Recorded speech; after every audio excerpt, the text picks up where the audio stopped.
चंदगड मतदार संघाचे अपक्ष उमेदवार शिवाजीराव पाटील या त्यांच्या प्रचार कार्यालयाकडे थेट शिवसैनिक या ठिकाणी आलेले आहेत पाठिंबा देण्यासाठी।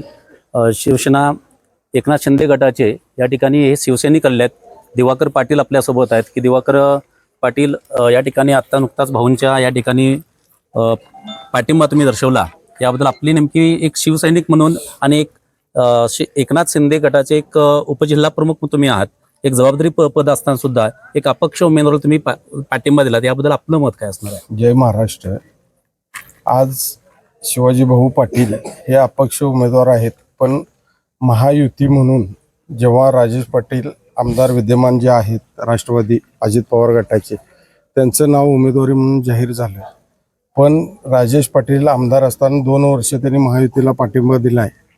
त्या पाठिंबा दिल्यानंतर महायुती म्हणून त्यांनी जे काम करायचं होतं सगळ्यांना एकत्र घेऊन मिळून मिसळून, ते काम त्यांनी केलेलं नाही। उलट शिवसेनेला त्यांनी वाऱ्यावर टाकलं आणि शिवसेना संपवण्यासाठी त्यांनी प्रयत्न केले। 1 रुपयाचा निधी शिवसेना म्हणून जे काय टक्केवारी ठरली होती की बाबा विद्यमान आमदाराला 40%, शिवसेना 30%, भाजप 30%, ह्या पद्धतीने निधीचं वाटप जे व्हायचं होतं त्या निधी वाटपात शिवसेनेला पूर्णपणे डावललं गेलेलं आहे।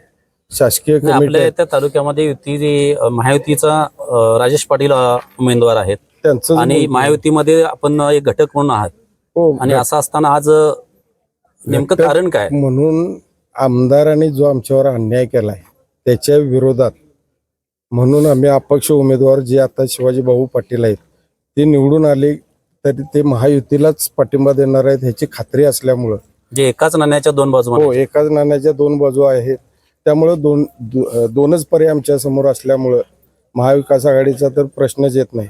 2च पर्याय होते, त्यातला एक पर्याय चांगला आम्ही निवडलेला आहे।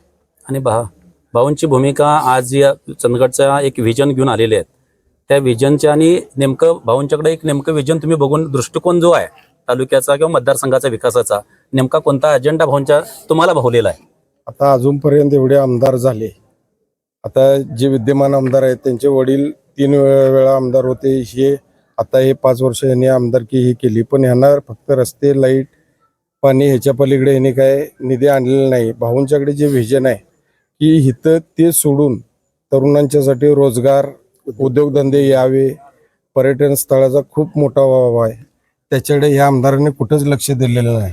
याने फक्त रस्ते, लाईट, पाणी आणि 1600 कोटीचा निधी आणला, तो निधी कुठं आणला आणि काय आणला त्याचं स्पष्टीकरण आमदार द्यायला तयार नाही त्या जनतेला तालुक्याच्या। जे विद्यमान आमदारांचा विकास कामाचा जो आढावा बघितला किंवा विकास काम त्यांच्याकडून झालेला आहे का तालुक्यामध्ये? विकास काम झालेला आहे का नाही तालुक्यात सगळे फिरल्यानंतर कळतं की 1600 कोटी गेलेत कुठं। जो विकास म्हणजे काय तर आज मतदारसंघ आमचा चंदगड विधानसभा मतदारसंघ कोल्हापूर जिल्ह्यात मागास म्हणतात।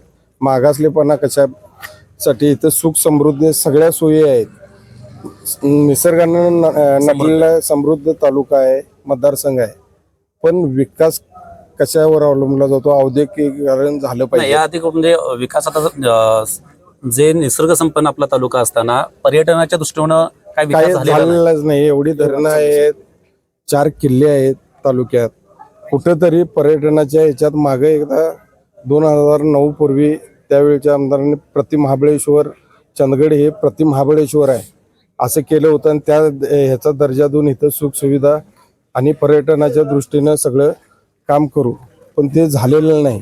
आणि ते आज भाऊंचं व्हिजन ते आहे।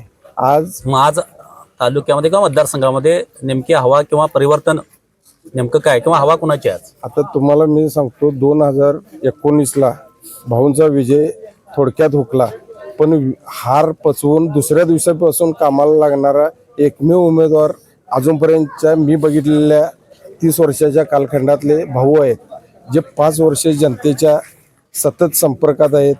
आरोग्य शिबिरं असतील, रोजगार मेळावे असतील, इतर सर्व याच्यातून गावोगावी त्यांनी 105 कोटीचा निधी पण आणलेला आहे आमदार नसताना। जर भाऊ सारखे आमदार झाले तर तालुक्याचा नव्हे मतदारसंघाचा कायापालट होऊन जाईल। आज या ठिकाणी पाठिंबा दर्शवण्यासाठी भाऊंना आलेला आहे, तेव्हा आपल्या मतदारसंघातल्या शिवसैनिकांना काय आवाहन करू इच्छिता?